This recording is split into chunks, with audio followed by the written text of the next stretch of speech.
The diplomatic vessel. Harmony drifted lifelessly through the void, its distress beacon pulsing weakly into the darkness of uncharted space. Inside, Ambassador Len and the remaining 23 members of his delegation huddled in the emergency shelter, their scaled bodies pressed together for warmth as life support systems gradually failed. "How much longer?" whispered Trill, her normally vibrant blue membranes now pale with fear. "Perhaps 3 cycles," Len replied softly. "The beacon will continue broadcasting until then." The Galactic Concord representatives had been en route to negotiate with a newly discovered spacefaring species when their ship suffered catastrophic drive failure.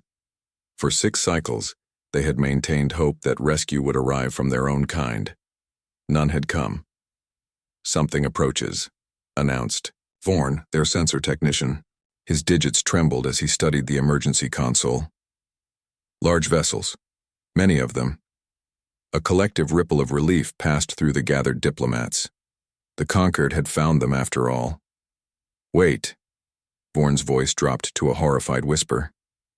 "These energy signatures, they're not Concord. They're unknown." Len felt his inner membranes constrict. Unknown ships could mean anything in this region. Perhaps raiders, slavers, or worse. He moved to the view screen and activated it with a gesture. What materialized before them sent waves of primal terror through the assembled diplomats. A fleet of massive angular vessels approached, black against the stars, bristling with what could only be weapons. Their design philosophy alone spoke of aggression, of conquest. "Ancestors protect us," whispered Len. "They're from a high-gravity world." The words hung in the air. High-gravity species, Deathworlders, were rare and universally feared. Evolution on such worlds produced creatures of nightmarish strength and durability, with metabolisms that burned like furnaces and minds honed by constant survival pressure. A communication request pinged on their console. "We should not answer," said Trill, backing away. "Deathworlders are unpredictable, violent." "We have no choice," Len replied, reaching for the acceptance control. "Our power cells will fail before anyone else arrives." The screen flickered to life, revealing a creature that confirmed their worst fears. It stood upright, covered in some form of armor, with only its face exposed, a face with forward-facing predator eyes and a mouth full of omnivore teeth. A human. "This is Captain Jack Thompson of the United Earth Alliance vessel Relentless," it said in a voice that seemed impossibly deep to the diplomats. "We've detected your distress signal. What is your situation?" Len stepped forward on trembling limbs.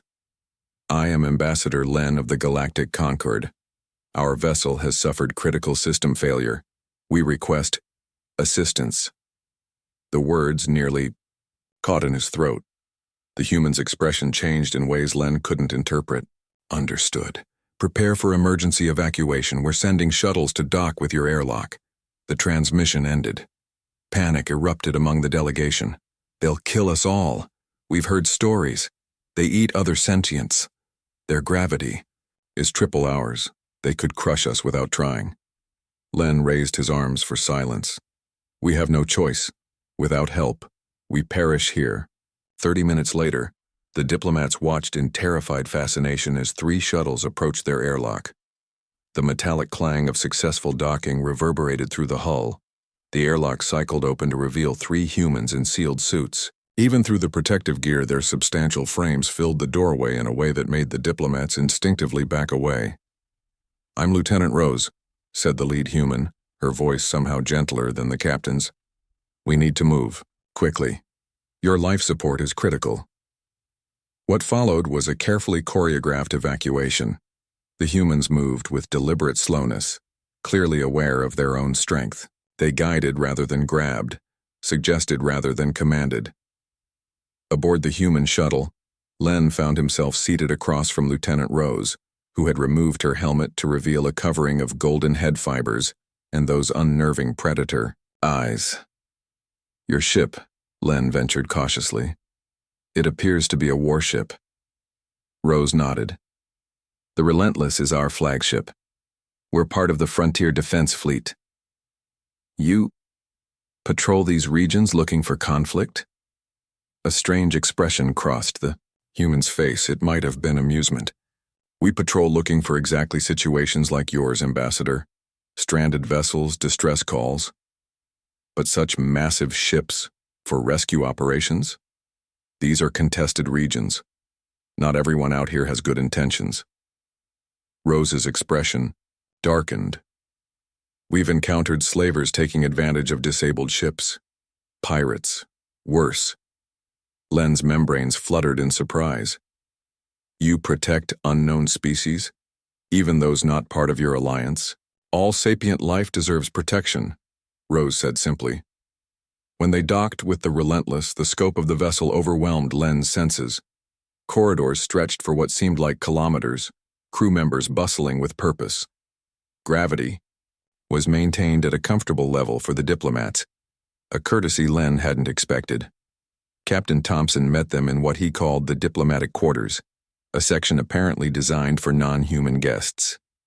Your ship is beyond repair, Thompson informed them. We can transport you to Outpost Epsilon, where arrangements can be made with your government. You would go so far out of your way? Asked Len, mandibles clicking in confusion. Thompson regarded him steadily. This is what we do, Ambassador. Later, in their temporary quarters, Trill approached Len. I accessed their information network. They call it the Net.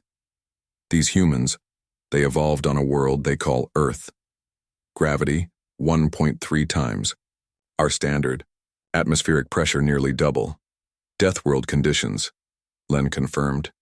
Yes, but there's more. Their fleet. It's not primarily for war. It's designated as search and rescue, humanitarian response, and defense. She displayed images of human vessels extracting civilians from disaster zones, establishing refugee camps, delivering supplies to devastated worlds. They're predators who chose to be protectors, Len said slowly, understanding dawning. When the Relentless arrived at Outpost Epsilon 3 weeks later, the Galactic Concord had sent representatives to receive their diplomats.